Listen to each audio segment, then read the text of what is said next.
এবার তাহলে আমার কথা বলি। আমার ইচ্ছা রাজ্যের পাচকের সঙ্গে আমার বিয়ে হোক, তাহলে যখন যা ইচ্ছা খেতে পারবো। হ্যাঁ, আর আমার ইচ্ছে কি জানিস, মহারাজের বিদেশ মন্ত্রীকে বিয়ে করা। তাহলে বেশ যেখানে ইচ্ছে সেখানে যেতে পারবো। ছোট, এবার তুই বল। আমার কথা শুনে তোমরা হাসবে দিদি। আরে বলি না, শুনি। আমার ইচ্ছা স্বয়ং রাজাকে বিয়ে করা। উজির, কাল এই বাড়ির 3টি মেয়েকেই রাজপ্রাসাদে নিয়ে আসবে। আজ্ঞে মহারাজ। কাল রাতে তোমাদের মনের ইচ্ছে সম্বন্ধে যেসব কথাবার্তা বলছিলে সেগুলো আমি শুনেছি। সর্বনাশ! আমাদের গর্দান নেবেন না মহারাজ। আমাদের ভুল হয়ে গেছে মহারাজ। আমাকে ক্ষমা করুন মহারাজ, দিদিরা জানতে চেয়েছিল তাই ভুল করেছি মহারাজ। কিন্তু আমি তোমাদের মনের ইচ্ছা পূর্ণ করার জন্যই ডেকেছি। আসুন। তোমাদের বর আর আমি তোমার। কিন্তু মহারাজ, আপনি আমাকে। আমার তোমাকে পছন্দ হয়েছে।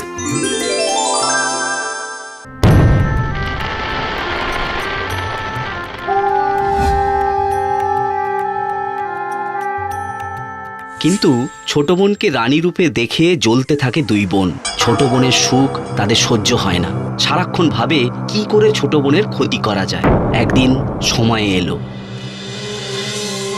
মহারাজ আমাকে পাঠালেন, আমাদের রানীমা গর্ভবতী। মহারাজের নির্দেশ, আপনারা দুজনে রানীমায়ের যত্নার্থীর জন্য আজ থেকে রানীমার সঙ্গে সঙ্গেই থাকবেন। আপনারা চলুন। নিশ্চয়, ও যে আমাদের আদরের ছোট বোন। আর বোনকে ভালো রাখাই তো দিদিদের কর্তব্য। চলো চলো।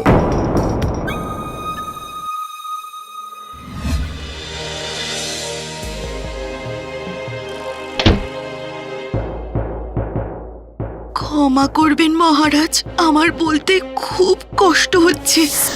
আসলে আমার বোন একটি মরা বিড়াল ছানা প্রসব করেছে। কি? রানীর গর্ভে মরা বেড়াল ছানা? রাজ্যবাসী জানলে বাইরে যেন কোনো খবর না যায়। মহারাজ শান্ত হন, নিশ্চয়ই বিধাতার কোনো খেলা। আপনি প্রাসাদে চলুন।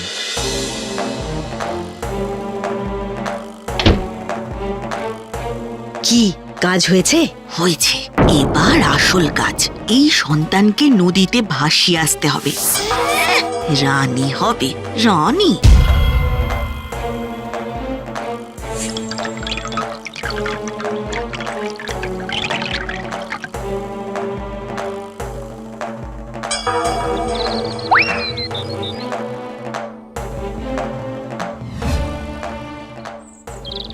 আরে, রানীমার মেজ বোন ঝুড়িতে ওটা কি নিয়ে চললো দেখতে হচ্ছে তো।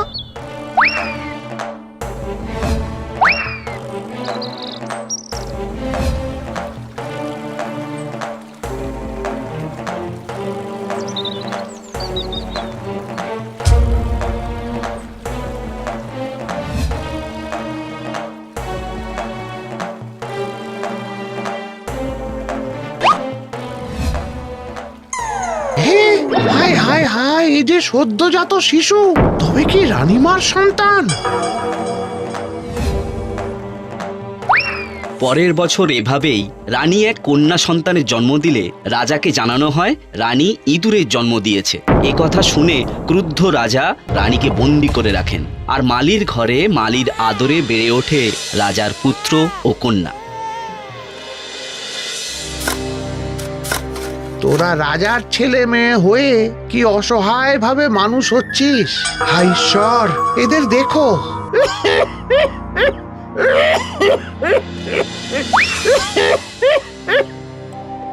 এই নাও বাবা, জল খাও।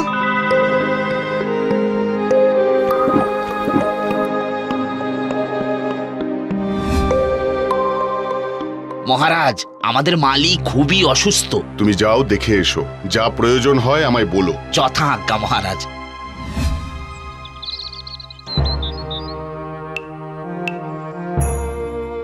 বাছারা, আজ একটা কথা তোমাদের বলে যাই। চুপ করো না বাবা, তোমার যে কষ্ট হচ্ছে। আজ না বললে যে আর বলা হবে না। আমি তোমার বাবা নই। বাবা, আমি তোমাদের কুড়িয়ে পেয়েছি। তোমার মা এখনো বেঁচে আছেন।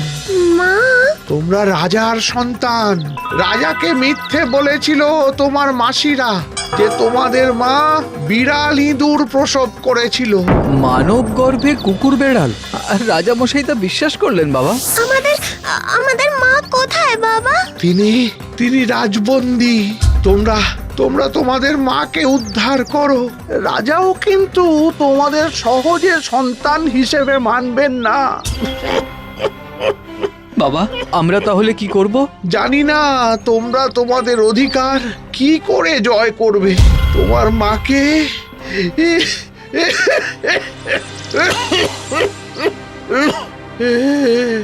বাবা,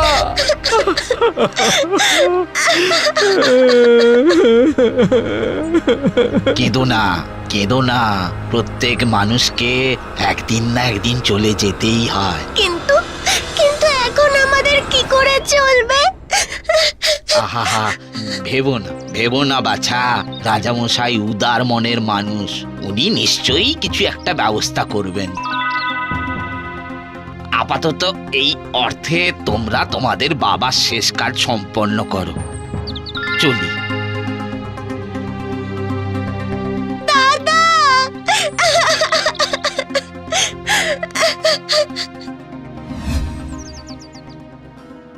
মহারাজ, আপনার অবর্তমানে এই রাজ্যের শাসনভার আপনি কার হাতে দিয়ে যাবেন কিছু ভেবেছেন?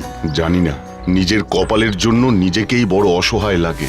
আপনি যদি তখনই আরেকটা বিয়ে করতেন। রানীকে যে আমি আজও ভালোবাসি, সেই ভালোবাসা আমি ভাগ করতে পারবো না। তাহলে রানীমাকে কেন কষ্ট দিচ্ছেন? প্রতিটা মানুষের কৃতকর্মের জন্য তার শাস্তি পাওয়া উচিত। মহারাজ, আরেকটি বিষয়। বলো। তাহলে মালির পুত্রকে রাজপ্রাসাদে একদিন আসতে বলি। নিশ্চয়ই, দেখি তার কাজের যদি একটা ব্যবস্থা করা যায়।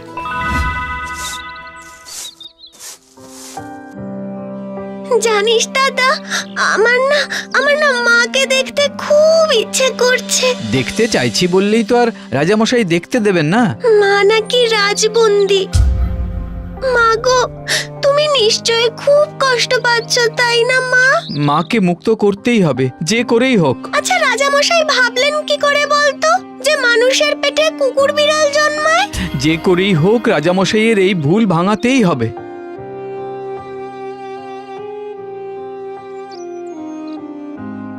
আরে, প্রণাম উজির মশাই।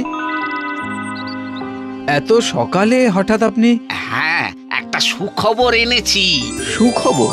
রাজামশাই তোমাকে রাজপ্রাসাদে ডেকেছেন, যদি একটা কিছু কাজ করে দেওয়া যায়। বেশ, চলুন। আচ্ছা, একটু দাঁড়ান, আমি ঘর থেকে আসছি।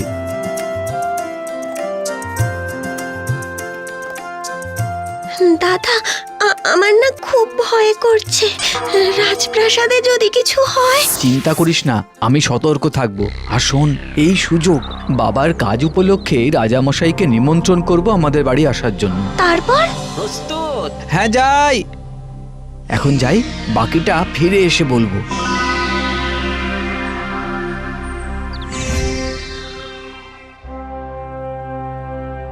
আহা আহা, কি মায়া, কি রূপ! আজ আমার সন্তান হলে এমনই হতো তার বয়স। মহারাজ, হ্যাঁ আমাদের মালির পুত্র। হ্যাঁ, শোনো পুত্র, মন্ত্রীকে হিসাব নিকাশে সাহায্য করার জন্য একজন সহকারী চাই। তুমি কি পারবে? নিশ্চয়ই পারবো মহারাজ। বেশ বেশ। ক্ষমা করবেন মহারাজ, কাল আসলে বাবার কাজের শেষ দিন। তোমার যদি কিছু প্রয়োজন থাকে বলো পুত্র। মহারাজ, আমার একটাই নিবেদন, যদি আপনি কাল আমাদের বাড়ির নিমন্ত্রণ গ্রহণ করেন। নিশ্চয়ই পুত্র, আমি যাব। প্রণাম মহারাজ, আজ তাহলে আসি। এসো।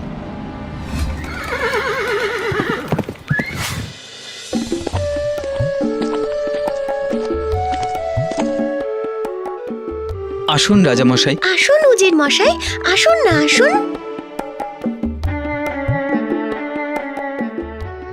বসুন মহারাজ, বসুন। ও আমার বোন, আমরা 3 ভাই বোন। বেশ, আরেকজন কোথায়? এই যে মহারাজ।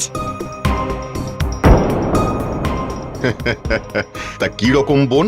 আমাদের একই মায়ের পেটের বোন। বোন। আমাকে কি তোমাদের তামাশার পাত্র বলে মনে হচ্ছে? তামাশার পাত্র? ছি ছি, এসব কি বলছেন মহারাজ? আপনার বুঝি আমাদের কথাটা বিশ্বাস হলো না? যা অসম্ভব তাকে বিশ্বাস করি কি করে বলো? অসম্ভব কেন বলছেন মহারাজ? আপনার রানীর গর্ভে যদি বেড়াল ছানা ইঁদুর ছানা জন্মাতে পারে, তাহলে আমার মায়ের গর্ভে পুতুল ছানা হতে বাধা কোথায়? হ্যাঁ, সত্যিই তো। অবশ্য আমি নিজের চোখে দেখিনি, রানীর দুই বোনের মুখে শুনেছিলাম। মহারাজ, নিজের চোখে না দেখে শুধুমাত্র শোনা কথায় বিশ্বাস করে আপনি রানীমার উপরে অন্যায় করেছেন। কিন্তু তোমরা এত জানলে কি করে? কারণ আমাদের দুই মাসি আমাদের জলে ভাসিয়ে দিয়েছিল, আর মালি বাবা সেটা দেখতে পেয়ে আমাদের তুলে এনে মানুষ করেন। তার মানে তোমরা আমার পুত্র কন্যা? আহা, আমায় ক্ষমা করো, আমায় ক্ষমা করো তোমরা।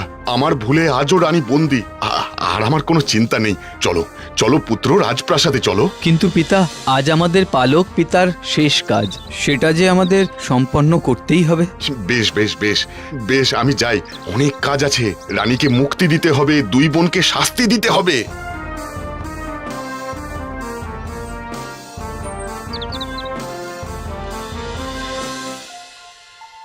মা, বাছারা, আয়, আমার বুকে আয়, আয়।